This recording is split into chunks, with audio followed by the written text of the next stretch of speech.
Welcome to part 2 of BroLifts. Today we're going to talk about making a REST API for our application on the desktop and mobile. First, let's cover what a REST API is. A REST API is a software architecture that defines creating web services. So what that means is there's not really a spec in a specific way you need to do it, it's just a style. And that style is using HTTP and using the HTTP verbs such as get, head, post, put, patch, and delete. And we're going to apply these HTTP methods for representing web resources. And that's the gist of a REST API. We could go in further depth, but I'll put the link to this wiki below. We're going to cover creating a spec for our API. This is useful if you're on a team that has a few other engineers and you're the one building this API and they might want to use it later or extend it. So this is a good way of describing what your REST API is doing. And then also another use for creating a spec for a REST API is if you have a separate backend team and a separate front-end team, you can tell your front-end team, here is what my API is going to do, here's how you use it, and here's what you should get back once you use it. And I'm using Swagger to write my specs. They've come up with a open API spec that covers documenting your REST API. So let's cover what is inside of this. As you can see on the left here, we've got it's kind of like a table of contents. You can see I've got those HTTP verbs I was talking about for REST API. We've got get, post, another get, put, and delete. This is what Rails will give you out of the box. So let's talk about /program groups. What that is that's the root for program groups, and that will give you an array of all your program groups. Post, so you can post to the same URL, but instead of doing a get where it'll give you information, you're going to create a program group.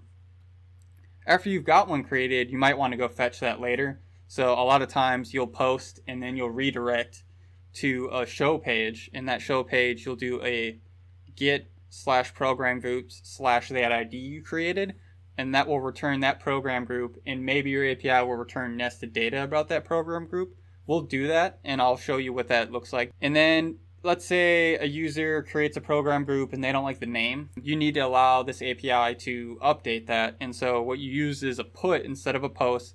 That'll tell your backend, hey, I'm doing an update, I'm not creating.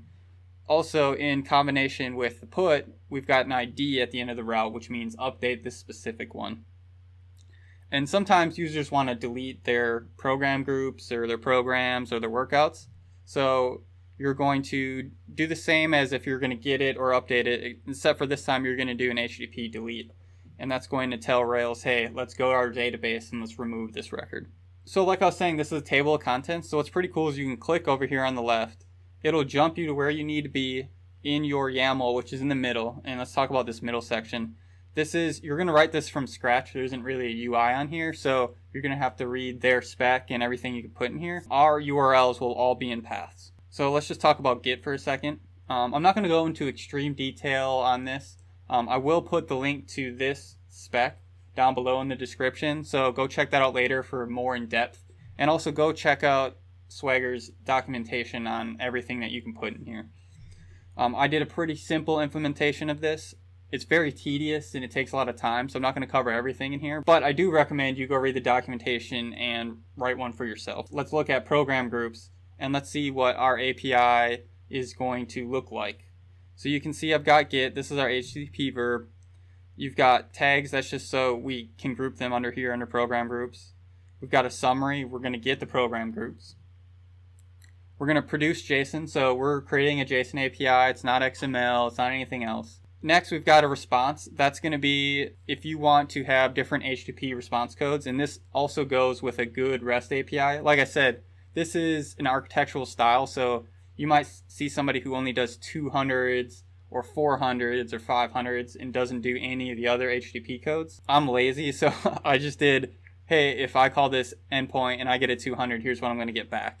So that means it was successful. 200s usually mean it's successful. I'm going to return you an array, and I'm going to give you the program groups. And we'll jump down to what this reference means. It's basically pointing to a data model I created. So if you remember in part 1, we talked about the data model. And if you haven't seen part 1, I'll put some type of magical YouTube box up above so you can go watch that and see what these data models are. This is jumping to a definition of program groups, and I'll go ahead, I'm going to use the table of contents area over here. I'm going to jump down to program groups. So you can kind of see what this looks like over here on the right. This is what I expect my API to return. That's kind of a gist of what this is, but this is no fun talking about this. Why don't we just go ahead and jump into some code. So here we are. We've got our terminal open. We're going to go ahead and start running some commands. You've seen me do creating a new application, but we've got way more options passed into creating a new app, and this one's going to be way more specific to what we're trying to do with this application. So Rails out of the box gives you a lot of tools, but sometimes you're not going to use them all, so you might not want them installed in your application. So if you look here, I've already ran a bunch of commands to save some time. But you can see I'm creating a new application called BroLifts. I don't want turbo links. We are going to use React for the front end, which is pretty cool that you can say I'm going to build a new Rails application and I want React to automatically be built in using Webpack. We're skipping tests, but not actually skipping tests. We're skipping mini tests. We're going to use our spec for our tests. That'll probably be episode 4 or 5 or maybe even 6, where we go into writing our spec and testing all this code that we have. We're going to skip all the JavaScripts because we're going to use React, and -d MySQL means we're going to use MySQL for our database. So as usual, Rails generates all the files and folders that you need. It then runs a bundle install all the libraries that we need to run Rails. And then it goes into installing Webpacker and React. And we'll go into that in like episode 4 of actually creating our application using React, which will be really fun. So after lots of scrolling later, the next thing we want to do is we want to install our spec. And we're going to do that right now instead of later, because when we generate some web resources, we want to use our spec and get some generated tests that Rails can do out of the box. So we're going to go ahead and jump in our gem file. We're going to add a new group for tests only. We're going to add RSpec and RSpec Rails. What that'll do is that'll allow us to run a generator. So we'll go ahead and bundle install. Now we've got our generator available. So we're going to go ahead and generate RSpec. And what that'll do is that'll allow us to run our other generators for like controllers, web resources, and models, and have it pre-populate the files for RSpec. Next thing we did is we generated a landing page. So we've generated a controller home with an action index, no JavaScript again, no helpers, and then we have to pass in this test framework equals RSpec. And what's cool is it's going to create a spec for our controller and our view out of the box, which is super cool. Next, we're going to generate a full-blown web resource, and to do that, we're going to use Rails generate scaffold. That will, as we can see below, it'll create a database migration file. It'll create your model for that database. It'll create a spec. It'll add a route, which will generate all 5 of these routes. So we don't have to do anything. It's just going to do it for us. It'll just magically work, which is pretty cool. It'll create a controller spec, my controller, my routing test to make sure I have all the routes I expect. It's going to generate some JSON files for us to have a JSON API. And then it'll also take these other options, which are database fields. So I need a user ID. I need public for sharing your workhouse with your bros. We've got our name. We're going to put a database constraint, which is pretty cool that you can do on this generator. It'll actually generate a constraint in the database. And then later we'll put a constraint in the code. And then we told it to skip templating engine. That means don't use HTML. No JavaScript because we're using Webpack again. And I don't want any CSS because I'm going to do that later. And then I want to use RSpec. So I went ahead and I generated the program group. And if I'm going too fast and you want to kind of run this with me, I'm going to have all these commands down below in the description. So I'm generating my program group. I'm generating my program. And then I want to create my join model between the two. That's important for the database so I can have a many-to-many. And then after I've got my program groups, my programs, and my join model, and my database migration files all made, I'm ready to go ahead and create my database. So the next thing I do is I run Rails DB create. As you can see here, created my database, development, and test. Then I migrated my database so that actually took these migration files and ran against the database. As you can see here, it created that unique constraint on the name on the database side, and created my table and all the columns and everything like that. If I go back to my spec, I had written that I wanted a default value on public to be false. So you can't do that with the generators, but you can go into your migration file, which I have open here, and you can go ahead and specify default false. That will actually happen on the database.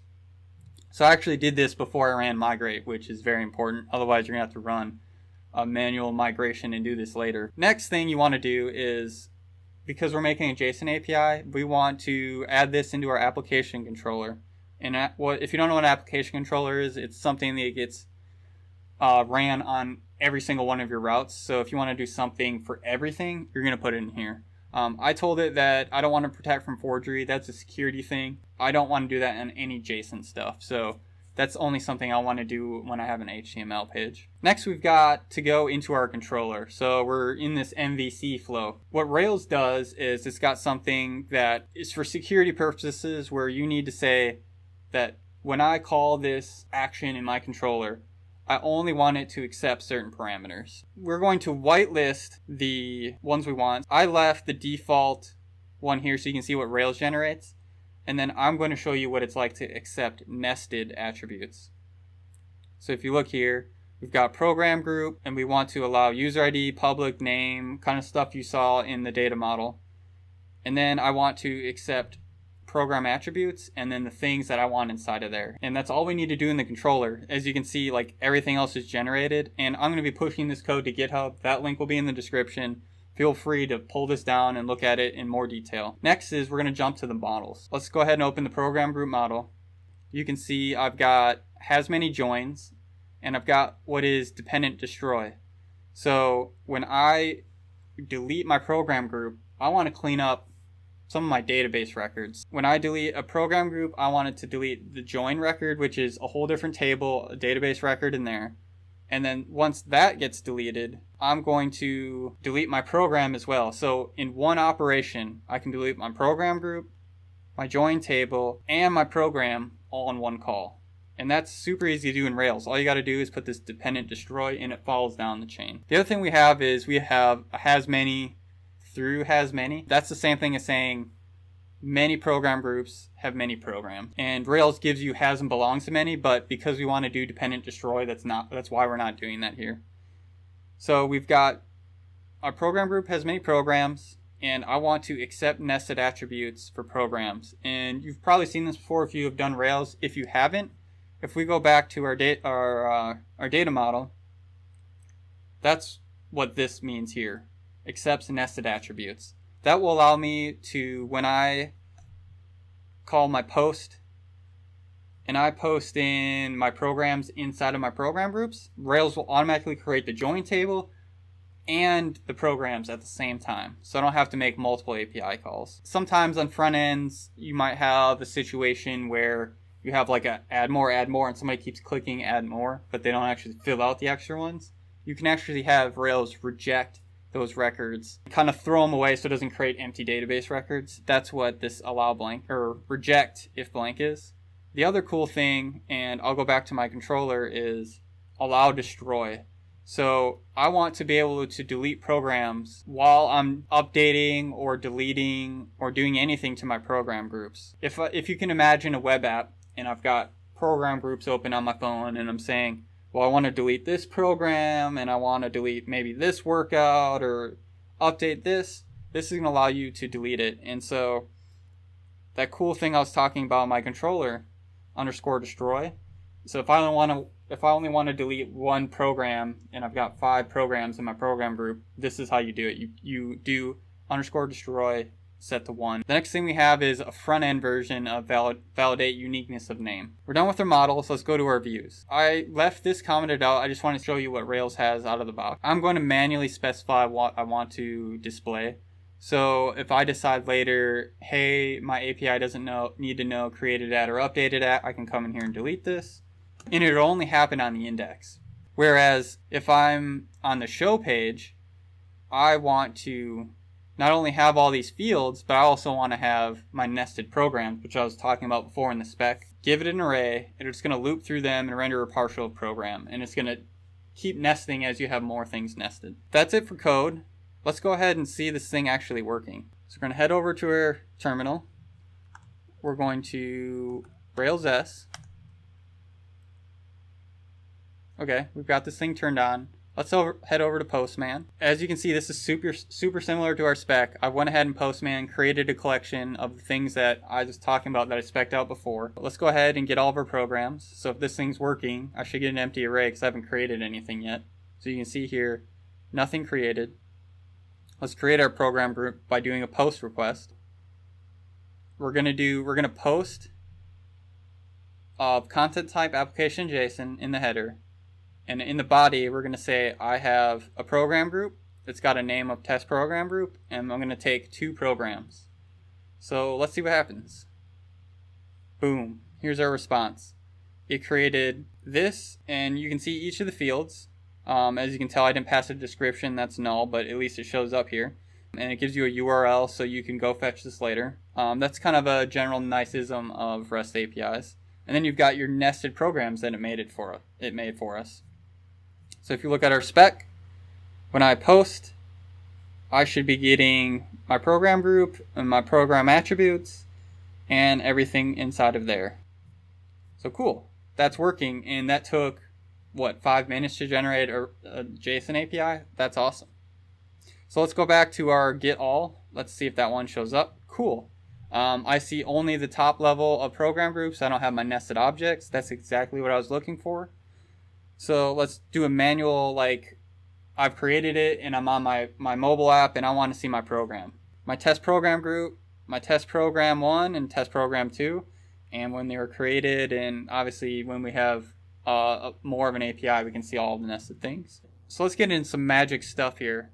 Let's say I am a power user and I'm on my phone and I want to delete my first program, update my second program, and create a new program all in this program group, all in one action. So instead of making 3 different API calls, with the little bit of code we've written in Rails, we can do all of this in one. So this is pretty cool. So as you can see here, I'm going to not only update my program group's programs, I'm going to update the name. I'm going to mark this one for destroy. I'm going to update the name on the second one, and the way it does is it takes this ID and then it runs whatever you pass in, it'll update.